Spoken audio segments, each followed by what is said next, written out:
Ever wanted to journey to hell and back fighting demonic entities in a game that values the statistics of your equipment over plot development? You can do that in Diablo. And I've played all of them, to date at least. Is it worth it? Well, I'll tell you. My name is Fortifier and welcome to Series Slayer. RPGs. More specifically, isometric RPGs, the bane of my existence and unfortunately one of my least favorite approaches to the genre. It's just annoying to me that the camera seems to be hung up in the corner of the galaxy and you need to walk square by square to accomplish your goals.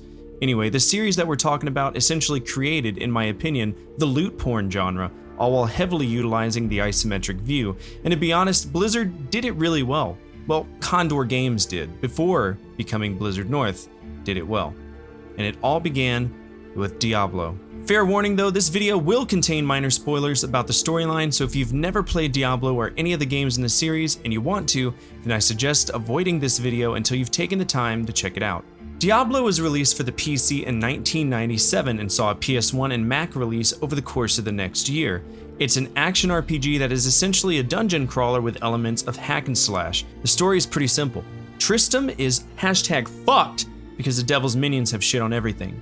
When you start the game, you're allowed to choose from 3 different classes: the warrior, the rogue, and the sorcerer. You pop into the town of Tristram, where the first experience you have is with a drunk-ass veteran and then a guy who will become a major player in the universe of Diablo, Deckard Cain. After some mandatory conversation, we begin the slow crawl to hell, literally, over the course of 16 different levels, 4 levels per major area.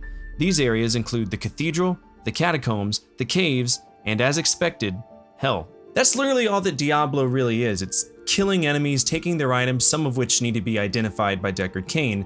But the game is pretty dope, but don't get that twisted. That doesn't mean it's any less difficult than any of the other Diablos. This game is hard as fuck. Even if you were to beat every single person that you encountered along the way, there's a good chance you're still not going to be strong enough to actually finish the game.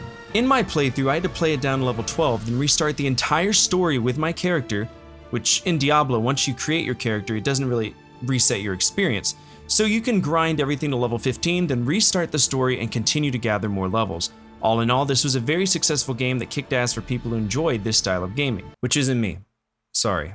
Diablo ends with you killing the titular beast, at least for now, and then taking his fucking essence and shoving it into your forehead. Because that's what you're supposed to do when you kill a demon. I guess it reminds me of that shitty scene in Jason Goes to Hell where the dude eats the heart. Like, what the fuck? I personally didn't really have that great of a time with Diablo 1, and ultimately it was tied to the community of which I was streaming it to. People who are loyal members of my stream who come and watch what I do every day know that I'm really big against spoilers, and I'm really big against people coming in and giving me their 2 cents about how I'm playing. Most of the time during this gameplay, I was spoiled upon, the story was ruined, people were telling me how I was playing the game, they were bitching about how I wasn't doing good enough or I didn't have a certain armor spec. It was really just a bad time. All in all, it's a really solid game. Just be prepared to do it over and over and over and over again. There was an expansion called Diablo Hellfire, and it's really fun and incorporates an additional class, the Monk. The sequel would come out in 2000. When you think of Diablo or even hear the word Blizzard Entertainment, this is probably where you remember hearing about them. D2 is a very unique experience and set the standard, at least for me, for online RPG play, isometric games, and storytelling. Anyway, story time. The dumb fuck you play as in Diablo 1 who put the essence of terror in his fucking skull shockingly gets corrupted by the essence. If I shoved a grenade up my ass, I would expect something to occur, but apparently not this guy. Anyway, you play as one of the few adventurers who have the job to find the Dark Wanderer and end his life. How do you do this? You meet up with the franchise favorite Deckard Cain, who at the time is in prison, you rescue him and then proceed to fuck up a bunch of evil baddies like Andariel, Mephisto, Baal, and the sassy boy himself, Diablo. Diablo 2 again is loot porn. It's all about what you pick up, what you're wearing, and how you go about it. I was lucky enough to play it with a group of fantastic people, but because I was the new person to the group, I kind of felt like my experience differed a little bit from the other guys. But even with all of that going on, it was still a very good time. Great game. The last game in the series came out 12 years later, Diablo 3. Ironically, whenever I played this for the first time, it was free. It was free alongside with Hearthstone. I didn't really stick to it though. Young Fortifier was in Korea when this game really kicked off for him, and unfortunately, it didn't stick. But back to the story. It's 20 years after the events from Diablo 2, which give the amount of time it took to make the game, it's not surprising. Deckard Cain is back in Tristram with his ward Leah, and they are getting into some spoopy shit. Namely prophecies that say bad demonic shit is coming. Oh, by the way, Deckard Cain got himself in a pickle again, and you have to save him. Then a familiar face swings down and reveals himself as a black man, eventually. And you and your cohorts need to go on a fetch quest of legendary proportions before meeting Adria, someone who helps you out in the first game who apparently has been working for Big Daddy Diablo for decades, and she resummons him, and boom, you know where this is going.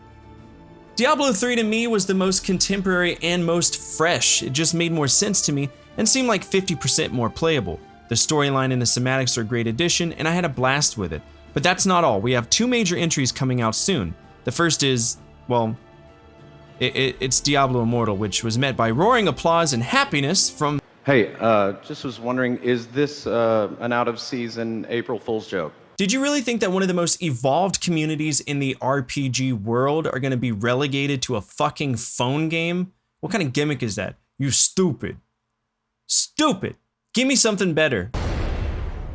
There we go, that's better. While it might be too early to judge Diablo Immortal, it's fair to say that if it's a good game or not, I'm not going to be looking forward to it. Mobile games are usually pretty bad, but Diablo 4, I'm definitely looking forward to that one.